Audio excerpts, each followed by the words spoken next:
ओ परमेश्वर के अनमोल लोगों, मैं आज आपके सामने अपनी ताकत से नहीं बल्कि पवित्र आत्मा की महान शक्ति में खड़ी हूँ।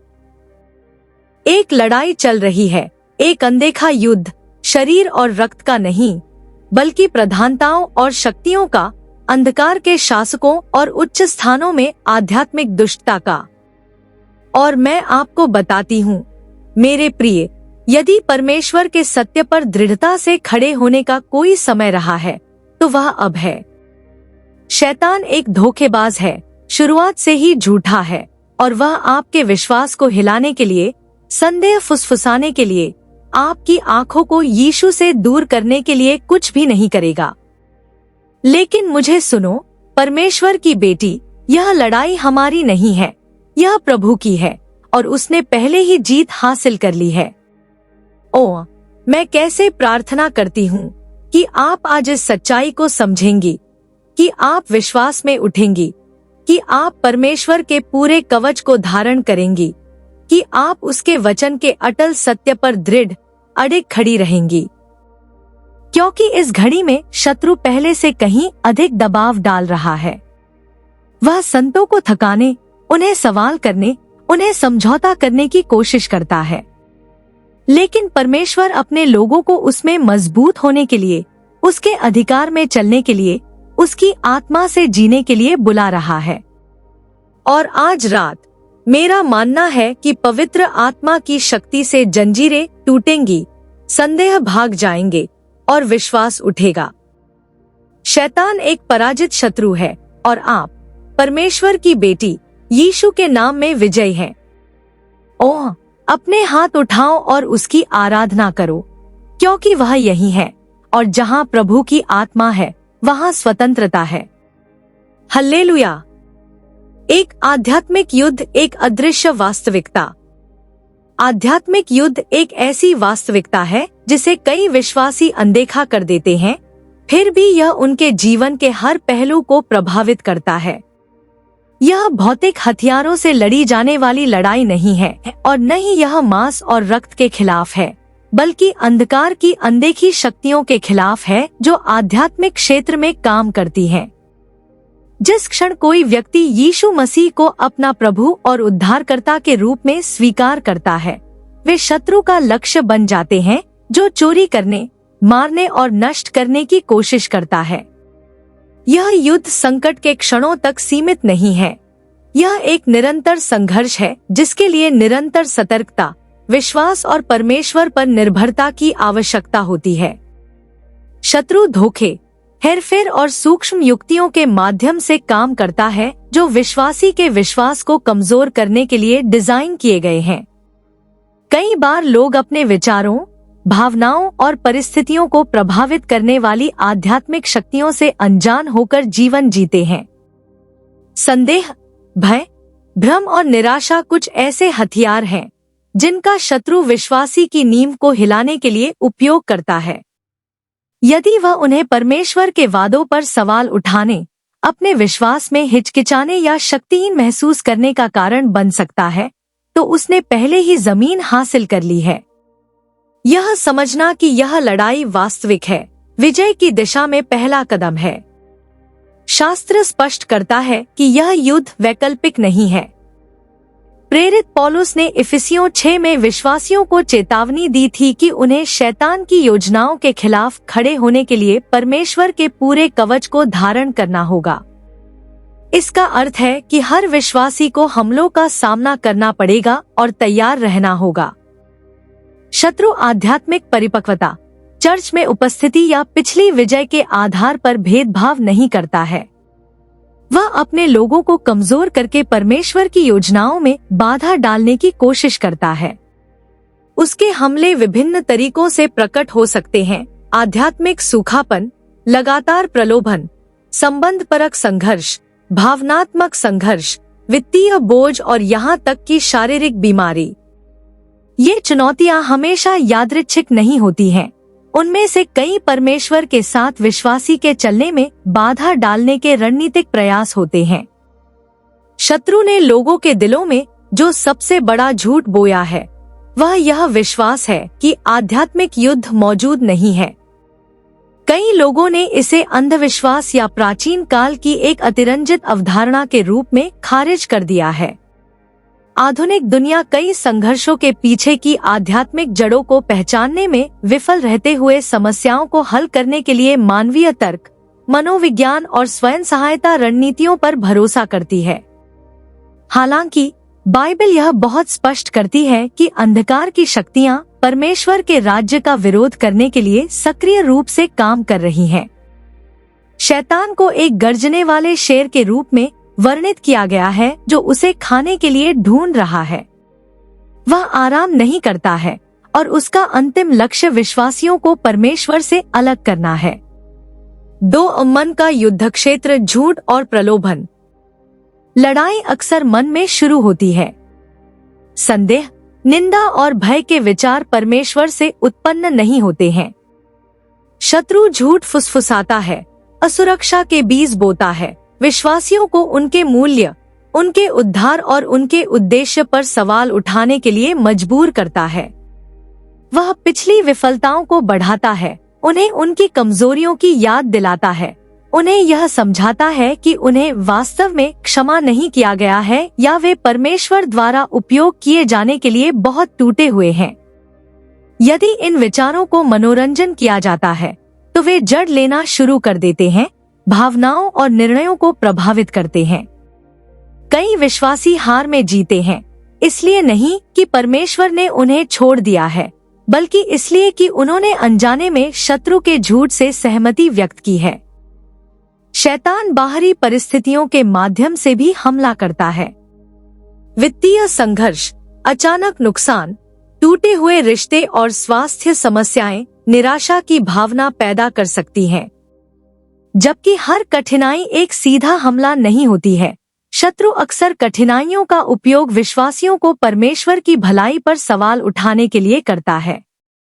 वह दृष्टिकोणों को विकृत करता है, समस्याओं को उनसे बड़ा दिखाता है, जबकि परमेश्वर को दूर दिखाता है। इसीलिए विश्वास महत्वपूर्ण है। विश्वास के बिना परिस्थितियां भावनाओं को निर्देशित करती हैं और भावनाएं कार्यों को निर्देशित करती हैं। शत्रु तब पनपता है जब विश्वासी इस बात पर भरोसा करते हैं कि वे क्या देखते हैं, बजाय इसके कि परमेश्वर ने क्या कहा है। एक और प्रमुख क्षेत्र जहां शत्रु काम करता है वह प्रलोभनों के माध्यम से है। वह पाप को वांछनीय, हानिरहित या यहाँ तक कि फायदेमंद के रूप में प्रस्तुत करता है, ठीक वैसे ही जैसे उसने अदन के बगीचे में हव्वा को धोखा दिया था। वह परमेश्वर के शब्दों को विकृत करना जारी रखता है, अवज्ञा को उचित ठहराता है। वह प्रत्येक व्यक्ति की कमजोरियों को जानता है और उनकी भेद्यताओं के अनुरूप प्रलोभन तैयार करता है। कुछ के लिए यह गर्व है, दूसरों के लिए यह वासना, लालच या क्रोध है। वह स्पष्ट बुराई के साथ हमला नहीं करता है, बल्कि सूक्ष्म समझौतों के साथ।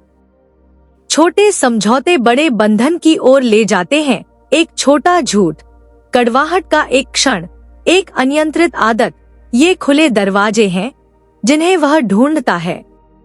व्यक्तिगत संघर्षों से परे शत्रु चर्चों, मंत्रालयों और ईसाई समुदायों में घुसपैठ करने की कोशिश करता है। विभाजन, अपराध, ईर्ष्या और कानूनीवाद उन उपकरणों में से हैं जिनका वह मसीह के शरीर को कमजोर करने के लिए उपयोग करता है। एक विभाजित चर्च एक शक्तिहीन चर्च है। कई पुनरुत्थान बुझ गए हैं और कई नेता अनसुलझे संघर्षों, छिपे हुए पापों या अनियंत्रित गर्व के कारण गिर गए हैं। बाइबल शत्रु की योजनाओं की अज्ञानता के खिलाफ चेतावनी देती है। जब विश्वासी उसकी युक्तियों को पहचानने में विफल रहते हैं तो वे अनजाने में उसी विनाश में योगदान करते हैं जिसकी वह इच्छा करता है। पूरा समाज भी इस युद्ध की वास्तविकता को दर्शाता है। नैतिक भ्रष्टाचार का उदय, पाप का सामान्यकरण, बाइबल के मूल्यों पर हमला, ये केवल सांस्कृतिक बदलाव नहीं है, बल्कि एक बड़ी लड़ाई के प्रमाण है जो चल रही है। शत्रु प्रणालियों, विचारधाराओं और मीडिया के माध्यम से लोगों के सोचने के तरीके को आकार देने के लिए काम करता है। वह परमेश्वर के खिलाफ विद्रोह को बढ़ावा देता है, धार्मिकता को प्रतिबंधात्मक और पापों को मुक्तिदायक दिखाता है। कई अंधे हैं, आध्यात्मिक जंजीरों को देखने में असमर्थ हैं जो उन्हें बांधती हैं। इसीलिए विवेक महत्वपूर्ण है। सब कुछ जो अच्छा लगता है वह परमेश्वर से नहीं होता है, और सब कुछ जो हानिकारक लगता है वह स्पष्ट नहीं होता है। 3 मसीह में अधिकार विजय से लड़ना। विश्वासियों को इस लड़ाई में शक्तिहीन नहीं छोड़ा गया है। हालांकि शत्रु वास्तविक है, वह सर्वशक्तिमान नहीं है। यीशु मसीह ने अपनी मृत्यु और पुनरुत्थान के माध्यम से अंतिम विजय पहले ही जीत ली है। हालांकि शत्रु लड़ना जारी रखता है, यह जानते हुए कि उसका समय कम है। वह उद्धार नहीं चुरा सकता, लेकिन वह प्रभावशीलता में बाधा डाल सकता है। वह परमेश्वर के वादों को पूर्ववत नहीं कर सकता, लेकिन वह विश्वासियों को उन पर संदेह करने के लिए मजबूर कर सकता है। बुलावा विजय के लिए लड़ने का नहीं है, बल्कि विजय से लड़ने का है, उस पर दृढ़ रहने का जो मसीह ने पहले ही पूरा कर लिया है। कई विश्वासी हार में जीते हैं क्योंकि वे उस अधिकार को नहीं पहचानते हैं जो उन्हें दिया गया है। बाइबल घोषित करती है कि मसीह में रहने वाले विजेता से अधिक हैं, कि उन्हें सांपों और बिच्छुओं को रौंदने की शक्ति दी गई है, कि उनके खिलाफ बना कोई भी हथियार सफल नहीं होगा। फिर भी यदि इस सच्चाई को पूरी तरह से नहीं समझा जाता है, तो इसे पूरी तरह से जिया नहीं जाएगा। आध्यात्मिक युद्ध के लिए न केवल जागरूकता, बल्कि कार्रवाई की भी आवश्यकता होती है। कार्रवाई के बिना विश्वास अप्रभावी है। यह जानना कि शत्रु मौजूद है पर्याप्त नहीं है। विश्वासियों को उसका विरोध करना चाहिए, हर विचार को बंदी बनाना चाहिए, परमेश्वर के अधीन होना चाहिए और दैनिक रूप से आत्मा में चलना चाहिए।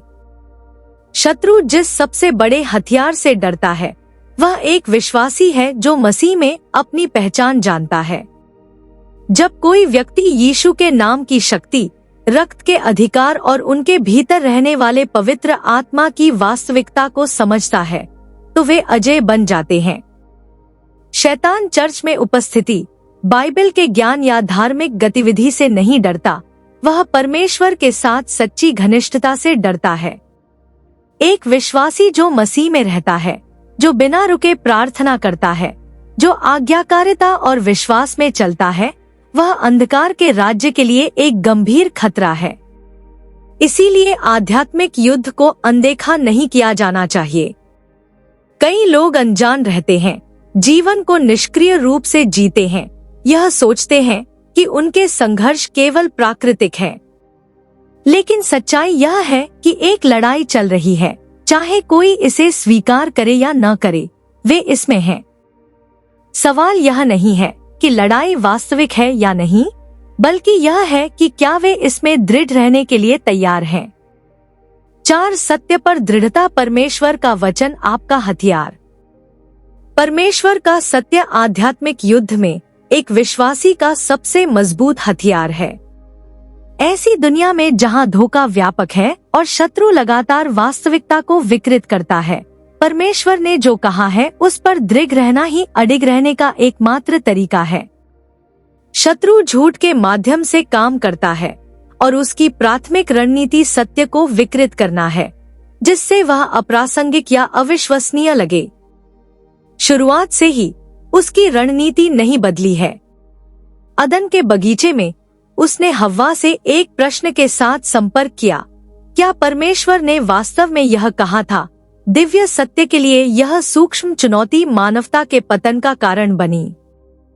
शत्रु जानता है कि यदि वह एक विश्वासी के हृदय में थोड़ा सा भी संदेह पैदा कर सकता है, तो वह उनके विश्वास को कमजोर कर सकता है, और एक बार जब विश्वास कमजोर हो जाता है, तो भय, भ्रम और समझौता होता है। परमेश्वर का वचन विश्वास की नींव है। इसके बिना विश्वासी सिद्धांत की हर हवा, हर नए दर्शन और हर भ्रामक शिक्षा के प्रति संवेदनशील रहते हैं।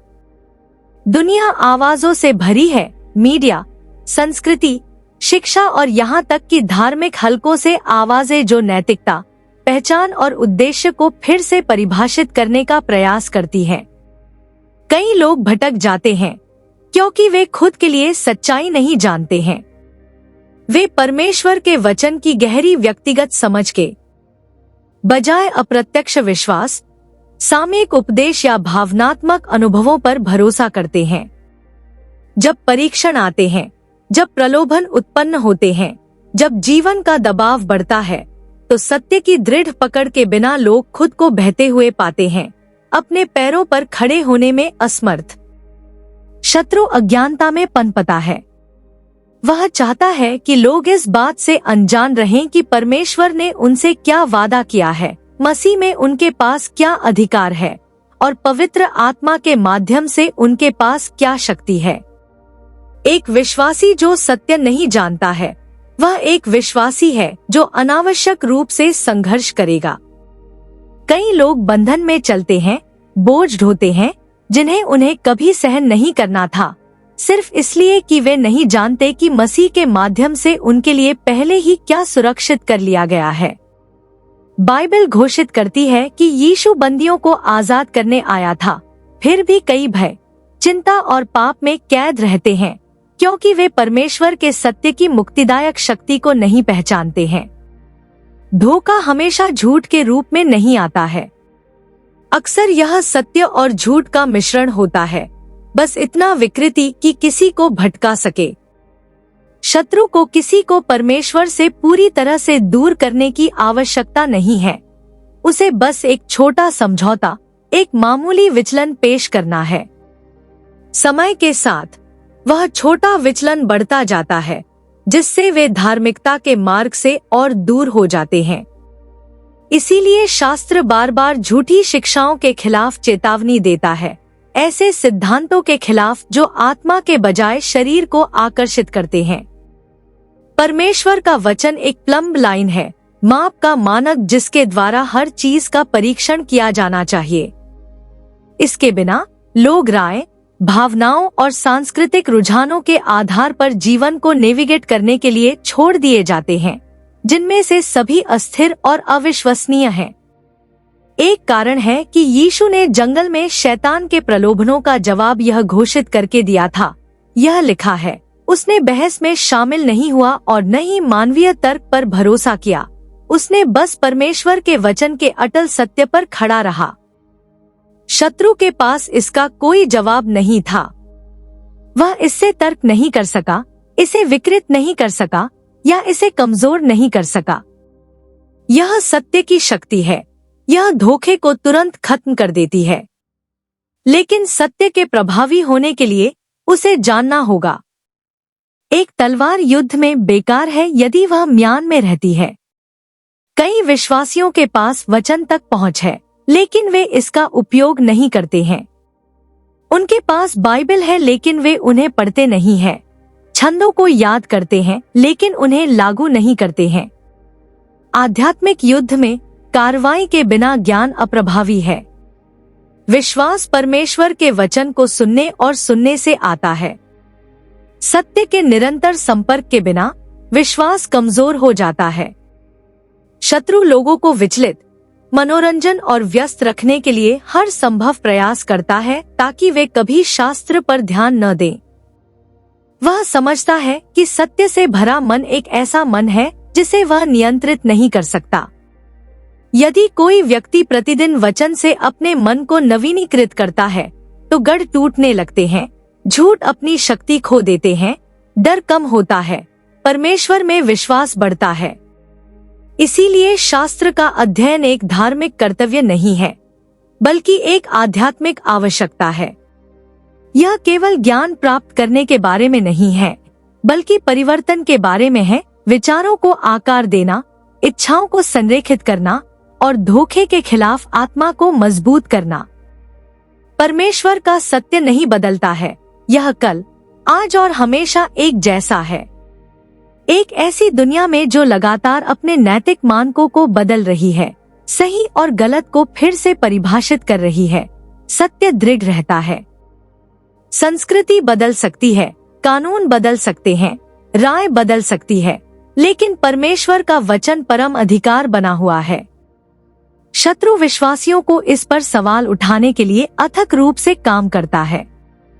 वह इस विचार को बढ़ावा देता है कि सत्य सापेक्ष है, कि शास्त्र पुराना है, कि परमेश्वर की आज्ञाएं स्वतंत्रता के बजाय प्रतिबंधात्मक हैं। कई लोग इस जाल में फंस जाते हैं, विश्वास के एक समझौता किए गए संस्करण को अपनाते हैं, एक जो दुनिया के अनुरूप होता है, बजाय इसके कि उसे बदले। सच्ची शक्ति परमेश्वर ने जो कहा है उसके प्रति अटूट प्रतिबद्धता में पाई जाती है, लोकप्रिय राय की परवाह किए बिना। शत्रु एक विश्वासी से डरता है जो सत्य पर खड़ा है। वह उन्हें हेरफेर नहीं कर सकता, उन्हें हिला नहीं सकता, उन्हें डरा नहीं सकता। वे जड़े, दृढ़, अटल हैं। वे परिस्थितियों से नहीं हिलते क्योंकि वे दृष्टि से नहीं, बल्कि विश्वास से जीते हैं। वे भावनाओं को अपने कार्यों को निर्देशित करने की अनुमति नहीं देते क्योंकि उन्होंने यह विश्वास करना सीख लिया है कि परमेश्वर ने क्या कहा है, बजाय इसके कि वे कैसा महसूस करते हैं।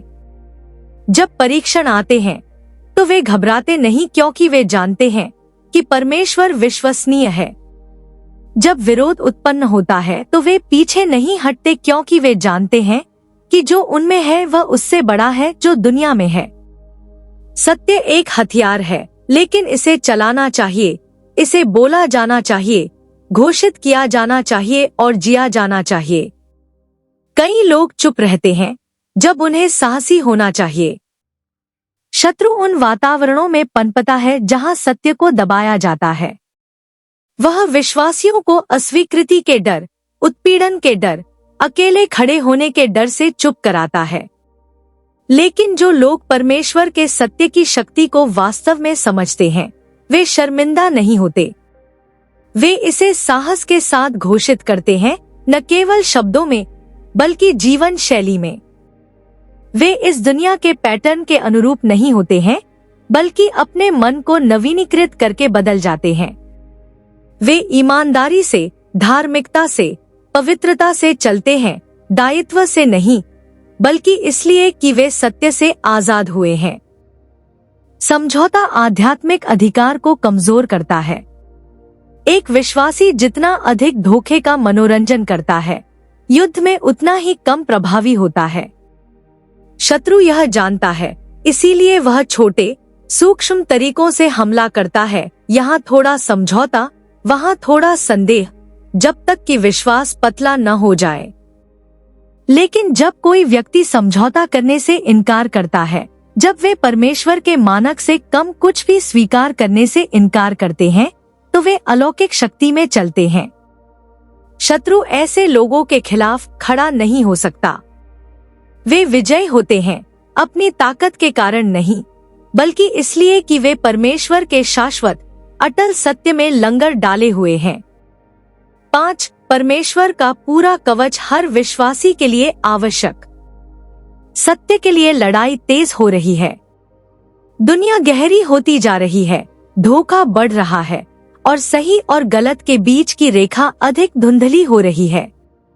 कई लोग दूर हो रहे हैं, कई धोखे में हैं, कई सत्य के लिए झूठ का व्यापार कर रहे हैं।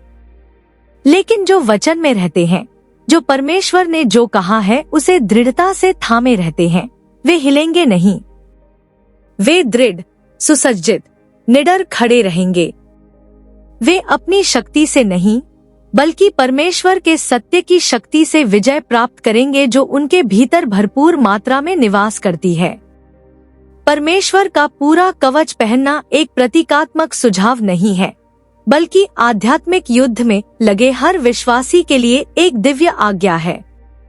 शत्रु अथक है, विश्वास को कमजोर करने, संदेह पैदा करने और सत्य से विचलित करने के हर अवसर की तलाश में है।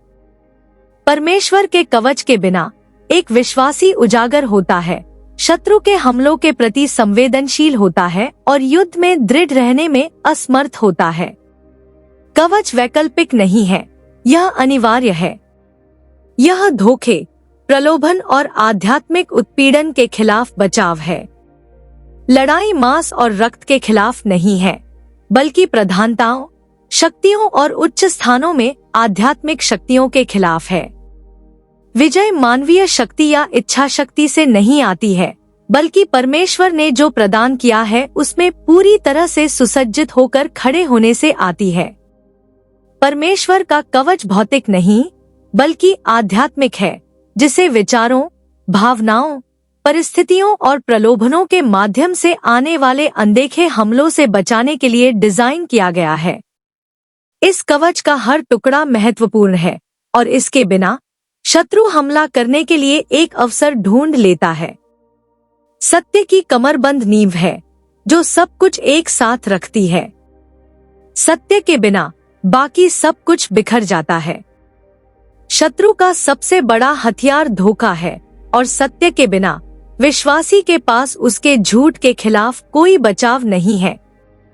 सत्य भावनाओं या विचारों पर आधारित नहीं है, बल्कि परमेश्वर के अपरिवर्तनीय वचन पर आधारित है।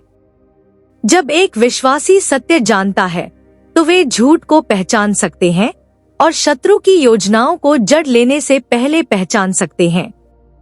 धार्मिकता का कवच हृदय की रक्षा करता है, वह स्थान जहां भावनाएं, इच्छाएं और निर्णय उत्पन्न होते हैं।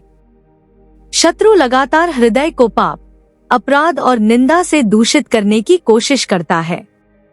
धार्मिकता स्वयं अर्जित नहीं है, बल्कि मसीह के माध्यम से दी जाती है।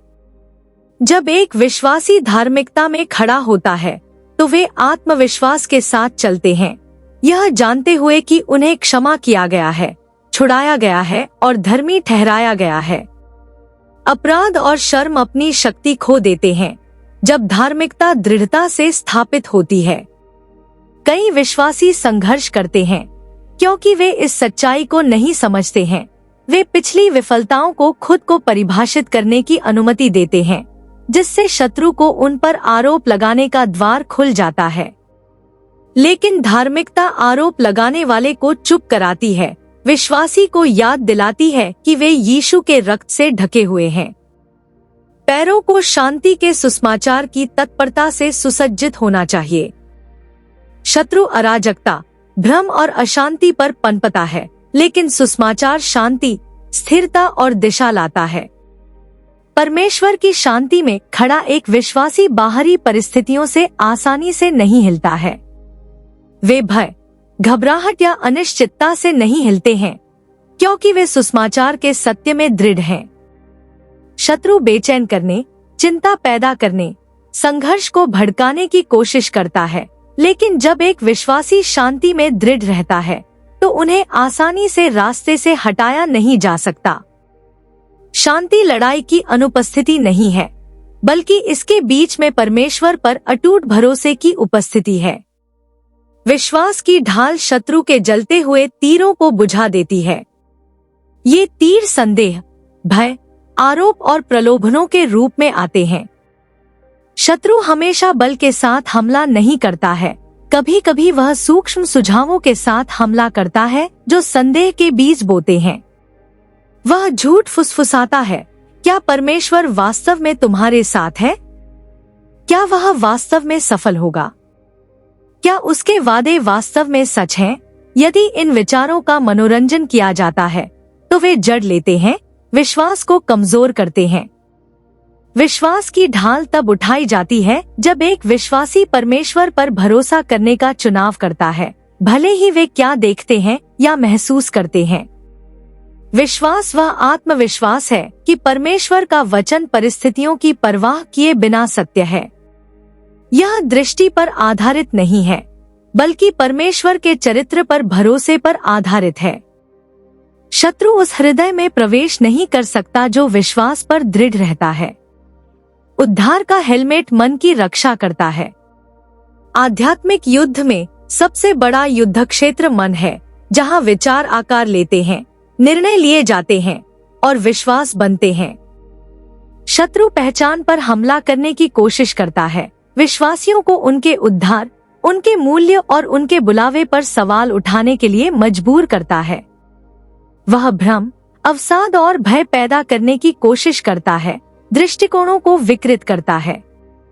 लेकिन उद्धार का हेलमेट इन हमलों से बचाता है। यह विश्वासी को याद दिलाता है कि वे मसीह में कौन हैं, छुड़ाए गए, चुने हुए, विजय। उद्धार के आश्वासन से ढका हुआ मन शत्रु के झूठ से आसानी से प्रभावित नहीं होता है। कई आध्यात्मिक युद्ध मन में जीते या हारे जाते हैं। यह इस बात पर निर्भर करता है कि उद्धार का सत्य दृढ़ता से धारण किया गया है या नहीं।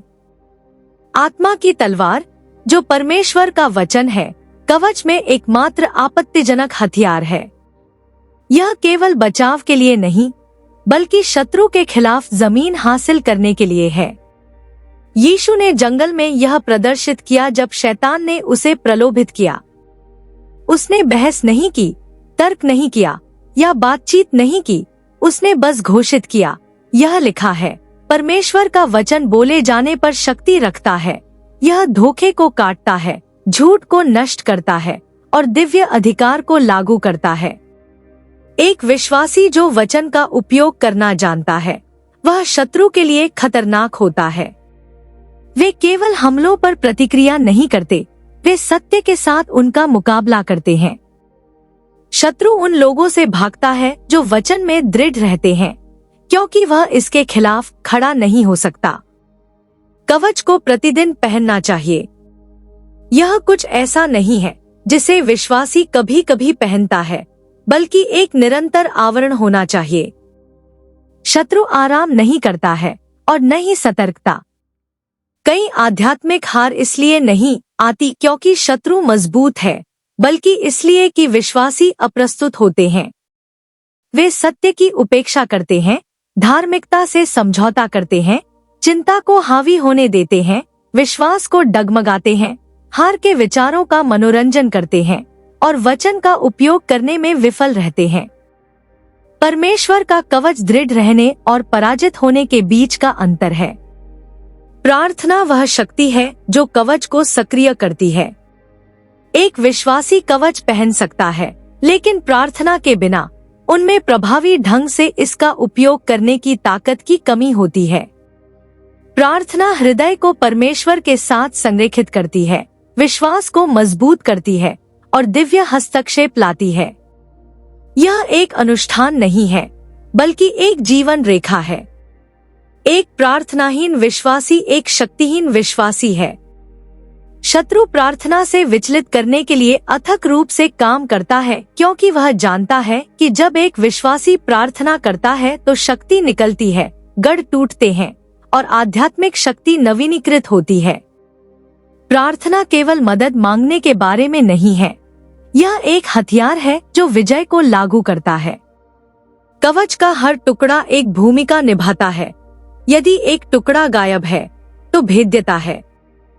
शत्रु कमजोर धब्बे ढूंढता है, ऐसे क्षेत्र जो असुरक्षित छोड़ दिए गए हैं। परमेश्वर के कवच में पूरी तरह से सुसज्जित खड़ा एक विश्वासी एक अटूट विश्वासी है। वे आसानी से धोखे में नहीं आते, हतोत्साहित नहीं होते या पराजित नहीं होते। वे लड़ाई को पहचानते हैं, अपने पैरों पर खड़े रहते हैं और मसीह के माध्यम से पहले से ही सुरक्षित विजय में चलते हैं। 6 भय पर विजय विश्वास का चुनाव। शत्रु भय को विश्वासियों के खिलाफ अपने सबसे बड़े हथियारों में से एक के रूप में उपयोग करता है, उन्हें पंगु बनाने, उनके विश्वास को कमजोर करने और उन्हें लड़ाई से पीछे हटने का प्रयास करता है। भय सिर्फ एक भावना नहीं है, यह एक आध्यात्मिक हमला है जिसे परमेश्वर के वादों में विश्वास को हिलाने के लिए डिजाइन किया गया है। यह ऐसे झूठ फुसफुसाता है जो समस्याओं को बढ़ाते हैं और परमेश्वर की शक्ति को कम करते हैं। शत्रु समझता है कि यदि वह एक विश्वासी को डरा सकता है तो वह उन्हें अप्रभावी बना सकता है। भय झिझक, संदेह और समझौते की ओर ले जाता है। यह निर्णय को धूमिल करता है और धारणा को विकृत करता है, बाधाओं को उनसे बड़ा दिखाता है और परमेश्वर को उनसे छोटा दिखाता है। जब भय जड़ लेता है तो विश्वास अलग हो जाता है और विश्वासी दिव्य सत्य के बजाय परिस्थितियों के आधार पर काम करना शुरू कर देता है। पूरे शास्त्र में परमेश्वर अपने लोगों को न डरने की आज्ञा देता है।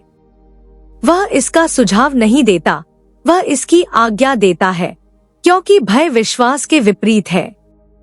विश्वास और भय एक साथ नहीं रह सकते। भय तूफान को देखता है और कहता है कि यह मुझे अभिभूत कर देगा, लेकिन विश्वास तूफान को देखता है और कहता है कि परमेश्वर महान है। भय भूमि में दिग्गजों को देखता है और कहता है कि हम उनकी दृष्टि में टिड्डियों जैसे हैं, लेकिन विश्वास कहता है कि प्रभु ने हमें विजय दी है।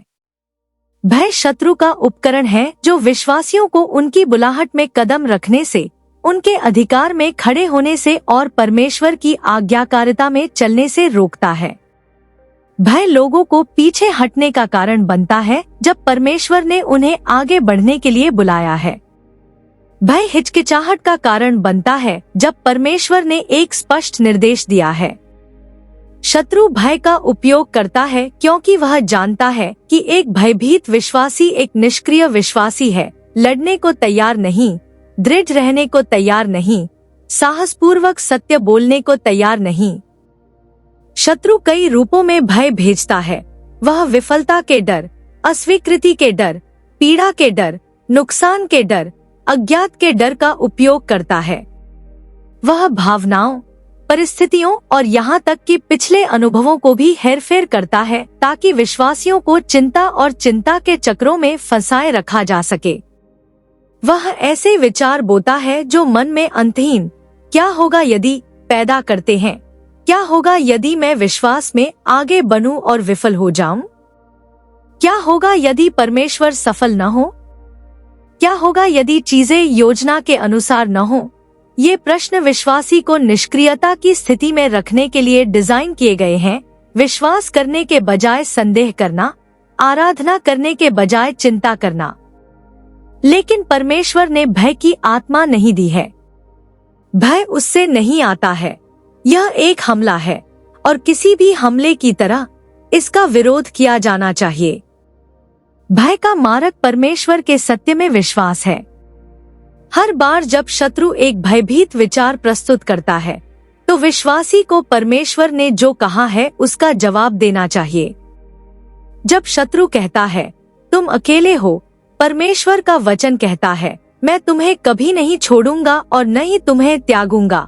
जब शत्रु कहता है यह स्थिति असंभव है, परमेश्वर का वचन कहता है परमेश्वर के साथ सब कुछ संभव है। जब शत्रु कहता है तुम कमजोर हो, परमेश्वर का वचन कहता है उसकी ताकत कमजोरी में सिद्ध की जाती है। कुंजी भय को सत्य से बदलना है। भय वहाँ खड़ा नहीं हो सकता जहाँ विश्वास सक्रिय है। इसीलिए शत्रु विश्वासियों को वचन से दूर रखने की कोशिश करता है। वह जानता है कि कोई व्यक्ति जितना अधिक परमेश्वर के वादों पर ध्यान केंद्रित करेगा, भय का उन पर उतना ही कम प्रभाव पड़ेगा। परमेश्वर का वचन हर झूठ, हर संदेह, हर चिंतित विचार के खिलाफ एक हथियार है। भय अक्सर तब बढ़ता है जब विश्वासी परमेश्वर की शक्ति के बजाय अपनी सीमाओं पर ध्यान केंद्रित करते हैं।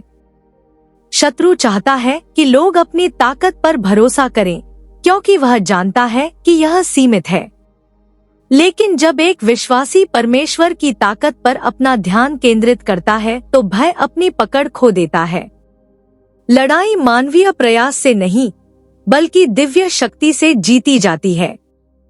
जब दाऊद ने गोलियत का सामना किया तो इज़राइल की पूरी सेना भय से पंगु थी क्योंकि उन्होंने विशालकाय को अपनी ताकत से बड़ा देखा था। लेकिन दाऊद ने विशालकाय को परमेश्वर के मुकाबले में देखा। उसने कवच, हथियारों या अपनी क्षमता पर भरोसा नहीं किया। उसने घोषित किया, लड़ाई प्रभु की है। यह विश्वास की मुद्रा है जो भय पर विजय प्राप्त करती है। यह लड़ाई की वास्तविकता को नकारता नहीं है, बल्कि परमेश्वर की संप्रभुता की बड़ी वास्तविकता को स्वीकार करता है। भय विश्वासियों को मसीह में कौन है यह भूलने की कोशिश करता है। शत्रु चाहता है कि लोग खुद को शक्तिहीन, असहाय, कमजोर समझें। लेकिन मसीह में विश्वासियों के पास अधिकार है। वे स्वर्गीय स्थानों में बैठे हैं। शत्रु के सभी कामों पर शक्ति दी गई है। शत्रु एक विश्वासी को पराजित नहीं कर सकता जो अपने अधिकार को जानता है। जब भय आता है तो वे उसके सामने झुकते नहीं हैं। वे उसके खिलाफ बोलते हैं। वे यीशु के नाम, यीशु के रक्त, परमेश्वर के वादों की घोषणा करते हैं। वे भय के विचारों का मनोरंजन करने से इनकार करते हैं, सबसे खराब स्थिति के परिदृश्यों पर ध्यान केंद्रित करने से इनकार करते हैं, शत्रु को अपने मन में पैर जमाने देने से इनकार करते हैं। वे साहस में चलते हैं, अपनी ताकत के कारण नहीं, बल्कि इसलिए कि वे जानते हैं कि उनके लिए कौन लड़ता है। भय एक झूठा है, यह समस्याओं को बढ़ाता है, वास्तविकता को विकृत करता है और लोगों को परमेश्वर की उपस्थिति के प्रति अंधा कर देता है। शिष्यों ने तूफान में इसका अनुभव किया जब यीशु नाव में सो रहा था। हवा और लहरें वास्तविक थी, लेकिन भय ने उन्हें यह भुला दिया कि परमेश्वर का पुत्र उनके साथ था। वे घबरा गए, यह सोचते हुए कि वे मर रहे हैं, जबकि वही जो तूफान पर शक्ति रखता था उनके बीच में था।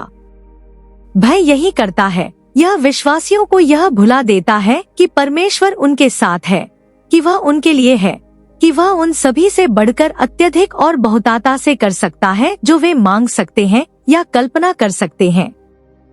तूफान कभी समस्या नहीं थी, उनके विश्वास की कमी थी।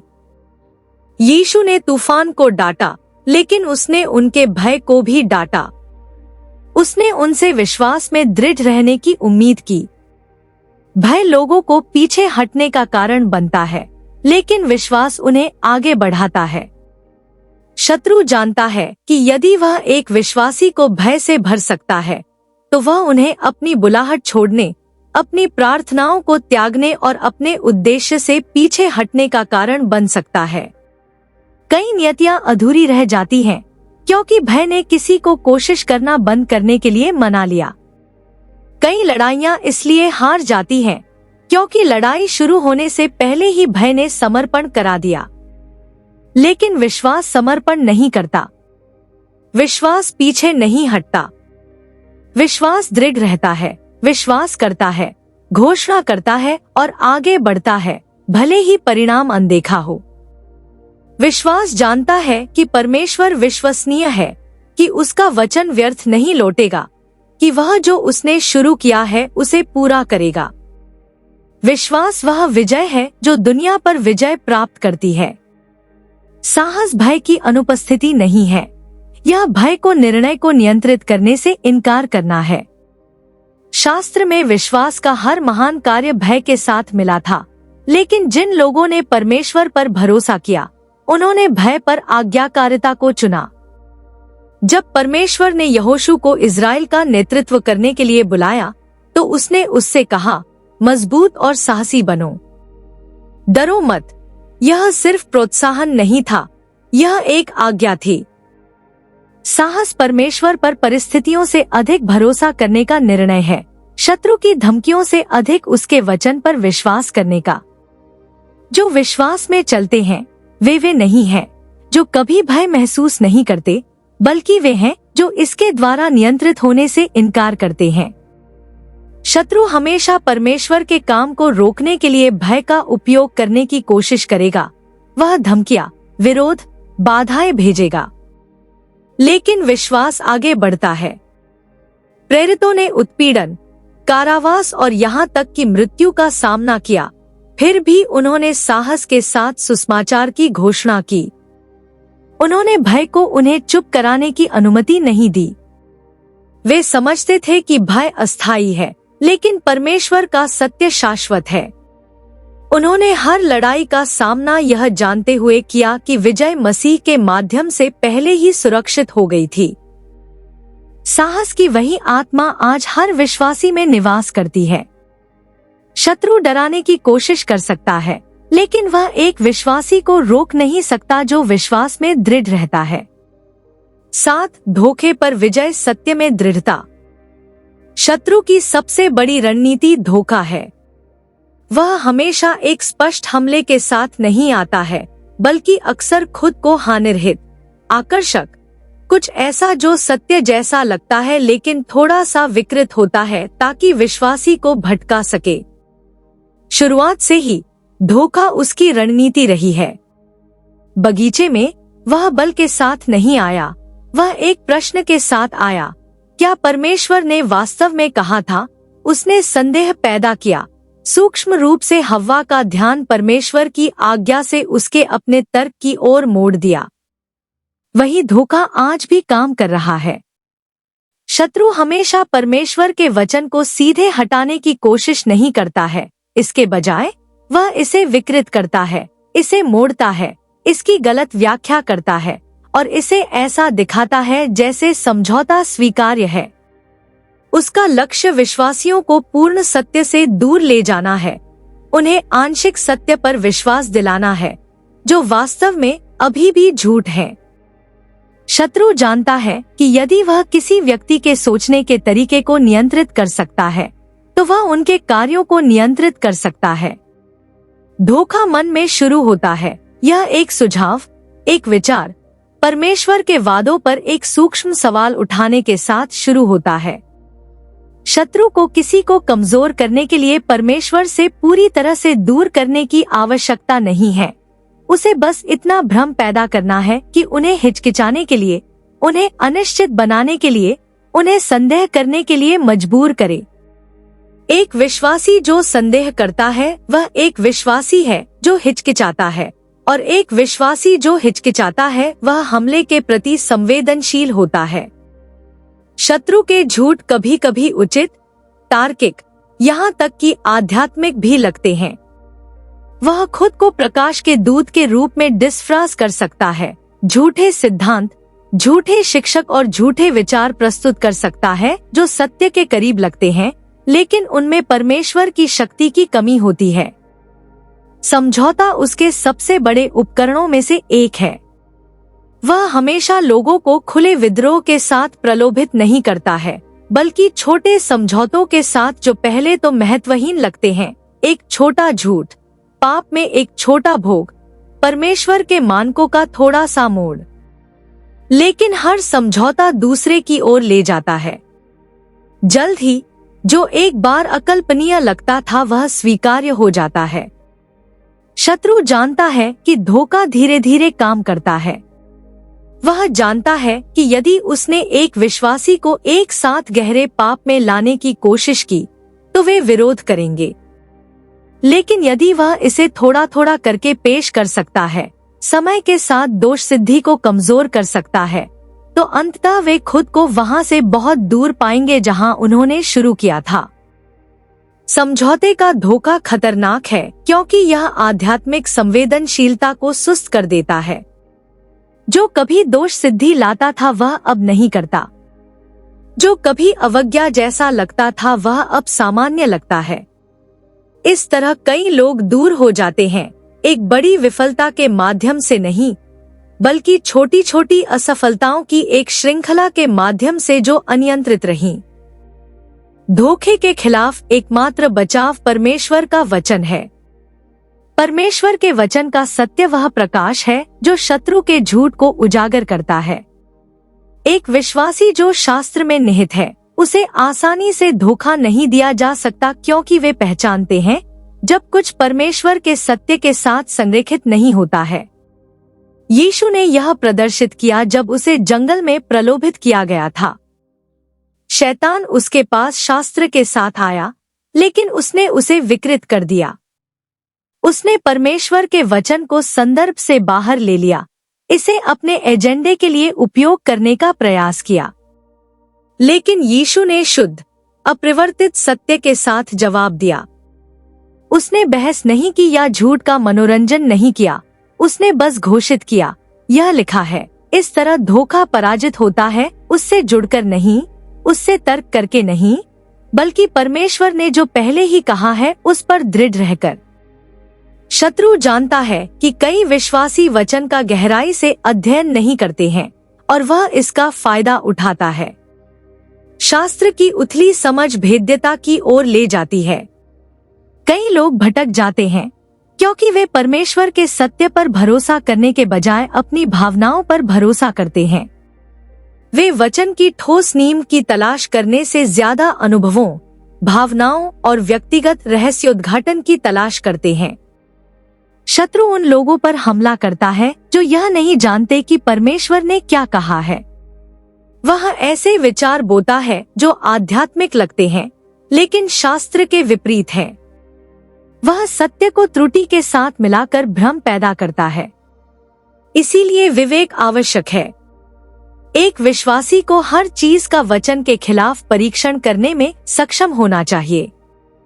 उन्हें हर शिक्षा, हर भविष्यवाणी, हर संकेत को शास्त्र के खिलाफ मापे बिना स्वीकार नहीं करना चाहिए। शत्रु झूठे संकेतों और चमत्कारों का स्वामी है। वह ऐसी चीजें पैदा कर सकता है जो अलौकिक लगती हैं, ऐसी चीजें जो भावना को उत्तेजित करती हैं, ऐसी चीजें जो सही लगती हैं, लेकिन वे विनाश की ओर ले जाती हैं। घमंड एक और तरीका है जिससे शत्रु धोखा देता है। वह लोगों को यह विश्वास दिलाता है कि वे सुधार से परे हैं, जवाबदेही से परे हैं, परमेश्वर की बुद्धि की आवश्यकता से परे हैं। वह अहंकार को बढ़ाता है, लोगों को परमेश्वर के वचन के बजाय अपनी समझ पर भरोसा करने के लिए मजबूर करता है। यही लूसीफर के साथ हुआ था। उसका पतन घमंड था। उसने विश्वास किया कि वह जितना था उससे बड़ा था और उसने दूसरों को अपने साथ विद्रोह में नेतृत्व किया। शत्रु आज भी वही रणनीति का उपयोग करता है।